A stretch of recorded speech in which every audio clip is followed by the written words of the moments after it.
Hi everyone, welcome back to the channel. It's Andy to Win, and I want to talk about how and why you would enter a group buy. And today we're featuring the Piggy 60 by Jacky. Well, check this out. Big thick boy.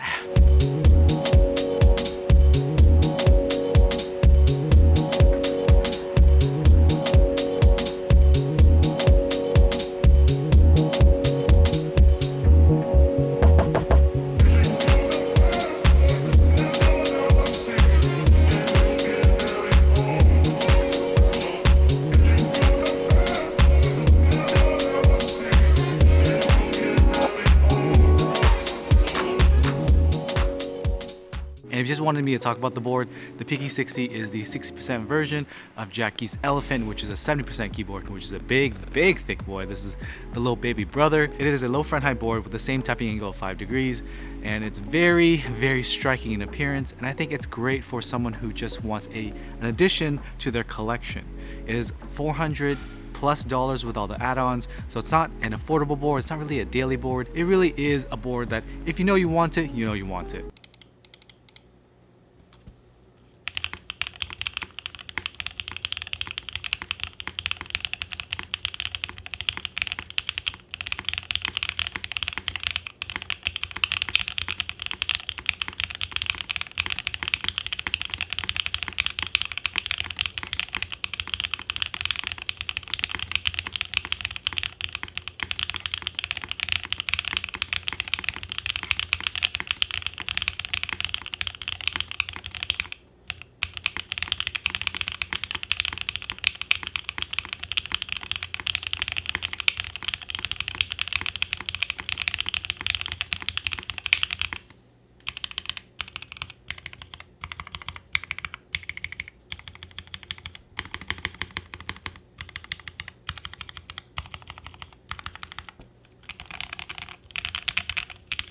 Now back to the video. I want to try to demystify the group buy process.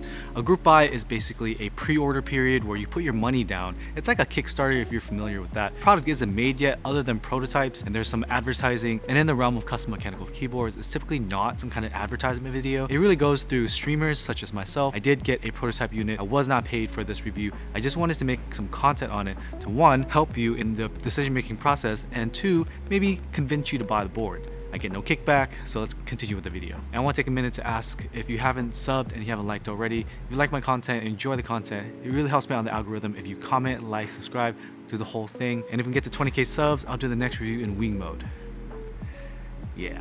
I want to go through this video explaining the thought process of entering a GB. Group buys are a system where you buy a pre-order slot and then you wait anywhere from 3, 6, 9, maybe 12 months before the board is made. The advertisement is done via streamers in our hobby, and the streamers build prototypes and they provide their feedback in terms of the sound, the feel, the aesthetic, and whether or not it's worth it. I did get a chance to build this on stream. The link is in the description if you want to see the build stream. But it's really hard for someone outside of the hobby to commit to buying the board because it's not going to be within the period where you can do a chargeback on your credit card if things go wrong. Things can go wrong, but I'll give you some tips on how to avoid those issues. Putting down hundreds of dollars just to wait a year is kind of hard to kind of wrap your head around. It was hard for me to wrap my head around as well, and I honestly personally don't like to enter group buys unless I really want something. So now you know what a group buy is. Let's talk about how to decide whether or not you should enter that group buy. When I look at interest check or group buy page, I want to see who the runner is. Do they have a good history? Do they have a presence in the community? Are they brand new? Do they have a good track record of having successfully run group buys before? Jacky has done 2 runs of the Elephant before, and they just ran the unlimited group buy, the Bear, which was an Ergo keyboard,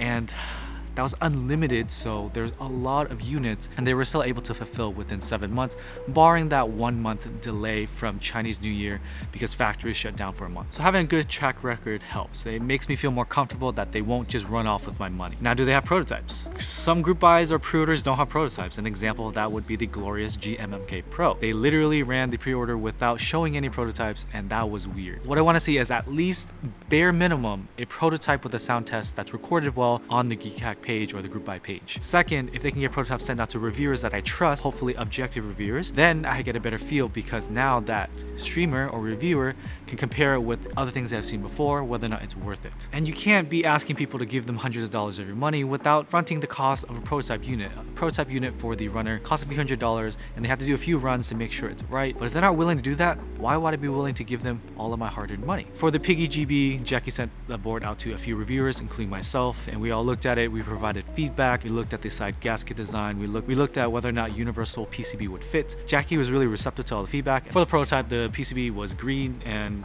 it's a little ugly, but why pay for extra colors when it's just a prototype and it's going to be revised and replaced anyway? For the production run, there will be different colors. No confirmation as to what the colors will be, but it won't be that basic stock green. And for transparency's sake, the group buy start date was delayed a little bit due to shipping delays. And in terms of the production unit, there was an issue with the aluminum plate not having the right cutout, and that will be revised for the production run. So next is the design itself. You don't have the board in hand, so you have to read the spec sheet, you have to look at the design, and you have to see if this is what you want. There's some common traits in boards these days, like gasket mount, top mount, and the layout. So this is a 60% layout. And the front height, this is a pretty low front height. There's not an exact height because it extends out so far. Typing angle is a spec that you want to look at. 5 degrees in this case. It's a little low for me personally, but if you like a flatter front height, there it is.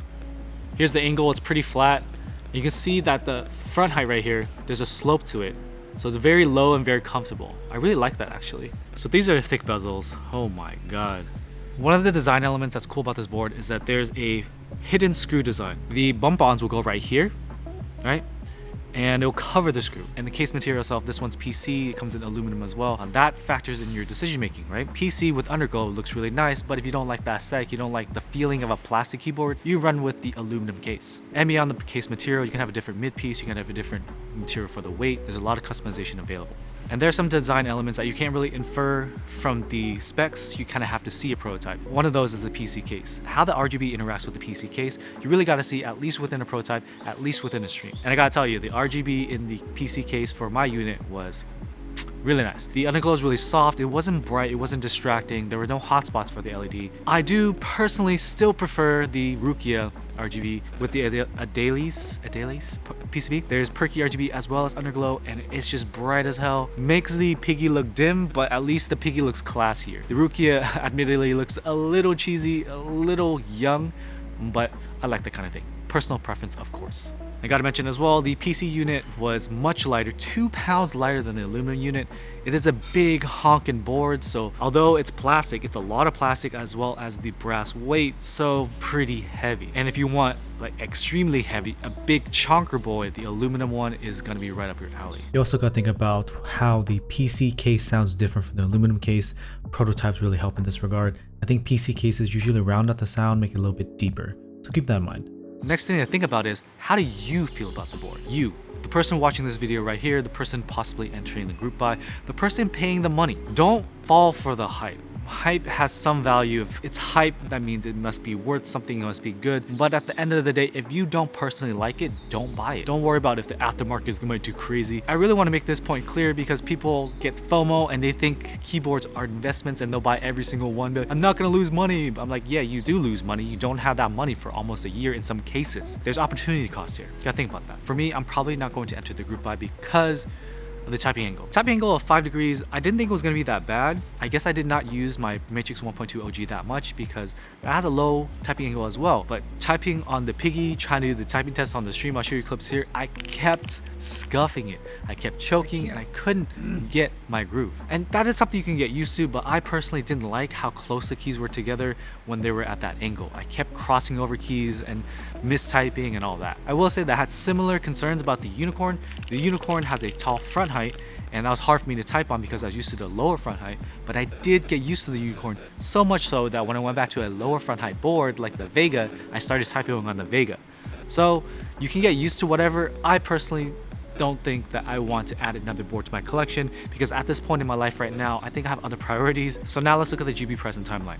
Some companies like Mode have an accelerated process to get the boards to you, and they charge more as result. They have either in stock or short pre-order periods, so they pay more to the factories to expedite it. The cheaper GBs typically have a longer lead time. Sometimes there are things that the runner can do to kind of blur the lines a bit where you can pay a lower price and still get a pretty fast turnaround time. For the Piggy, the group buy ends in 2 days, maybe 1 by the time this video goes live, and the group buy period, the fulfillment period is going to be about 4 months. It's going to start shipping in September 2021. That's a very accelerated and aggressive timeline. How is this going to be done? Can you trust this estimate? Well, Jacky has done boards before, Jacky has done runs before, has been successful before, and like I mentioned before, the Bear GB was unlimited, and despite having so many units, that was still able to fulfill within 7 months. I'm gonna admit, I've entered some group buys last year, and a lot of them ended up taking a full year, with the estimate being 6 months when I entered it, maybe 5, even 4 months. For this group buy, I talked to Jacky's team, and Jacky has already contacted the manufacturers and started the manufacturing process. That is how Jacky is intending to accelerate the timeline. And it's also a smaller quantity than the Bear group buy, so I intend it to be under 7 months at the most. Also, whether or not the group buy is going to run again comes into play. If the runner has decided or announced that they're going to do multiple runs, if you miss this run, you don't have to worry about it too much. You can save up for the next run. But this run specifically, the Piggy 60, is not going to be run again. There is an argument where if you miss it now, you may end up having to pay aftermarket later if you decide to get it later. There's all these factors. You gotta think about it for yourself and your personal situation. And as for the ordering process, here are some tips. Hot swap or solder PCB, I don't think there's a big sound difference between the two, but you need to pay attention to whether or not you want a locked layout or a free layout. Solder, you can solder any layout that you want. So if you want hot swap but have a specific layout need, then you may want to mil-max a solder PCB. If you don't really care and you like the hot swap layout, go ahead and get a hot swap. Do you need extra PCBs? I always recommend at least getting 1 extra PCB from the group buy period. If you miss out getting PCBs now, and if you don't have a PCB issue by the time the extras run, and you have some issue with your PCB in the future, you're kind of out of luck, especially if the group buy is not running again. It's always worth the extra $30, $40, $50 for some peace of mind, especially for the board that you're waiting for and you're paying for ahead of time. That's my opinion, of course. And in terms of extras, anything shiny like PVD, brass, or stainless steel is going to add to the cost. So the board is around $400. It can go way more if you start adding extra plates, extra PCBs, extra mid pieces, a different weight, or maybe an extra weight if you want to swap it out. It adds up. So be careful. Don't just be like a kid in a candy store clicking everything. You may end up being shocked by the final total. And this board is really not in the budget category. I know I've talked about a lot of boards where it's like, okay, this is your first board or your first upgrade, you can get this board. This is really a specific board for a specific need for that collector. If you want to collect boards, you want something that's a statement piece on your desk, this is it. If for a daily board and your only board, I don't know about that. Can't really imagine myself playing an FPS game and not smacking the side of the board in this one. Not for everybody. I looked at the comments on the sound test I posted today, and everyone's like, what the hell is this? I get it, it's a little weird, it's a little funky, but that's the charm. What are extras? So when the group buy runner runs a group buy, right, they have to make sure every customer that buys into the group buy gets a perfect, pristine unit. Factories always make mistakes, and you can't go back to the factory, hey, can you make an extra one? You messed up this one. It doesn't work like that. So what the runner does, they order an extra surplus of whatever percentage of units to make sure that if they need to replace any from the group buy customers, they can. And once they replace it, there's some leftovers, maybe, right? If there are leftovers, they may possibly sell it to the public at a later date. When? I don't know. Depends on the runner. It's not guaranteed, but by the time it gets to this point, you know how we're looking at the group buys, right? Should I get it? Should I not? By the time the 4 months have elapsed for this group buy, the hype probably has skyrocketed. So people that may have not wanted it before, maybe now want it, or want the chance to get it without waiting 4 months. And just pay right then and there, get it within a week or two. There's a lot of people like that. So the competition to get it at extras is very, very high. There's also a slight markup, which I don't personally mind because I didn't have to like put my money on the line for that period of time. If you don't want it now and you're hoping to get extras, be aware that it may not be guaranteed. Well, that was my take on group buys. I know I talk about anti-group buy club a lot. It's just a meme. Group buys are still one of the most common ways for us to get boards these days. I do wish vendors could grow to the point where they don't have to use this model anymore, but some smaller runners like Jacky, this is the best option they got. If you don't like group buys, fair. There are other options, like I buy from Singa because Elaine does in-stock sales. I love it. That's how I got my unicorn. Mode is doing short pre-orders. Some other runners are doing in-stock as well. Keys does their Brutalist line in stock. And if you want extras, that is basically an in-stock sale as well. It's more competitive, but hey, you don't have to wait. You know what it's gonna look like because extra sales happens after the group buy fulfills. So people have already posted their pictures. You know it's not an imaginary thing. You know a board is gonna appear.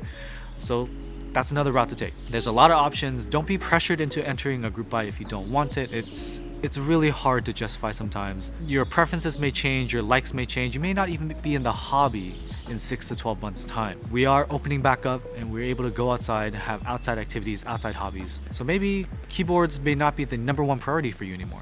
That's fair, that's fine. Hopefully you enjoyed the video, hopefully you learned something. And if you are interested in the board, the link for the group buy is in the description below. It ends in 2 days. Hopefully I get this video out in time, and I'll see you in the next video.